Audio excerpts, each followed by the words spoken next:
परिचय। हम अपने आसपास जिन वस्तुओं को देखते हैं, अगर उनमें से किसी का भी चयन करें तो उसे पदार्थ के रूप में वर्गीकृत किया जा सकता है। विस्तृत रूप में कहें तो जिन वस्तुओं को हम अपनी इंद्रियों से देख या अनुभव कर सकते हैं, उन्हें पदार्थ के रूप में वर्गीकृत किया जा सकता है। अतः हम कह सकते हैं कि हर वैसी वस्तु जो स्थान घेरती है और जिसका अपना द्रव्यमान होता है, पदार्थ है। केक का टुकड़ा, पत्थर, किताब, दूध, गुब्बारे आदि सभी स्थान घेरते हैं और सबका अपना द्रव्यमान होता है। इन्हें पदार्थ के रूप में वर्गीकृत किया जा सकता है। पदार्थ की 3 अवस्थाएं हो सकती हैं: ठोस, द्रव और गैस।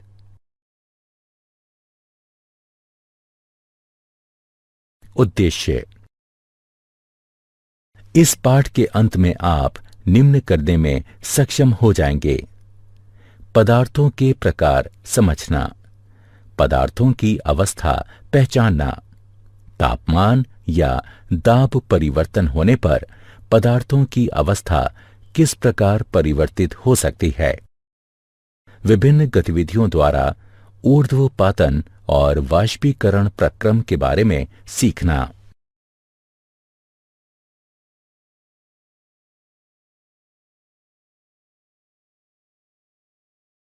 पदार्थों का भौतिक स्वरूप। सभी पदार्थ का निर्माण सूक्ष्म कणों से हुआ है।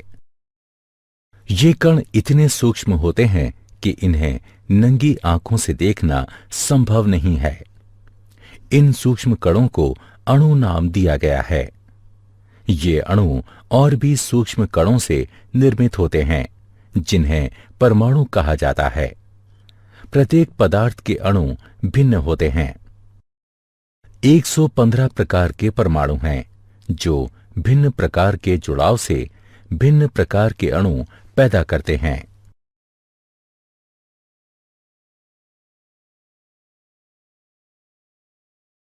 पदार्थ के कणों के अभिलाक्षणिक गुण। पदार्थ के कणों के मुख्य अभिलक्षण अधोलिखित हैं। पदार्थ के कणों के बीच रिक्त स्थान होता है। पदार्थ के कण निरंतर गतिशील होते हैं। पदार्थ के कण एक दूसरे को आकर्षित करते हैं। पदार्थ की अवस्थाएं। पदार्थ 3 प्रकार के होते हैं: ठोस, द्रव और गैस। ठोस का आकार और आयतन निश्चित होता है। द्रव का कोई निश्चित आकार नहीं होता, लेकिन आयतन निश्चित होता है। द्रव में बहाव होता है और इनका आकार बदलता है। गैसों का कोई निश्चित आकार और आयतन नहीं होता। ठोसों एवं द्रवों की तुलना में गैसों की संपीड्यता काफी अधिक होती है। तापमान का प्रभाव। आइए जानें कि ठोस, द्रव और गैस पर तापमान का क्या प्रभाव होगा। तापमान बढ़ाने पर गतिज ऊर्जा बढ़ जाती है। तापमान बढ़ने से ठोस द्रव में परिवर्तित यानी संगलन हो जाता है और द्रव गैस में परिवर्तित यानी वाष्पीकृत हो जाता है। गैस, द्रव और ठोस शीतलन या तापमान के घटने से संशोधित हो जाते हैं। केल्विन तापमान का एसआई मात्रक है। दाब का प्रभाव। पदार्थ के ठोस, द्रव और गैस अवस्थाओं पर दाब परिवर्तन का उल्लेखनीय प्रभाव पड़ता है। दाब बढ़ाने से गैस द्रव में परिवर्तित हो सकती है। इस प्रक्रम को संघनन कहते हैं। दाब बढ़ाकर द्रव को ठोस में परिवर्तित किया जा सकता है। इस प्रक्रम को ऊर्ध्वपातन कहते हैं।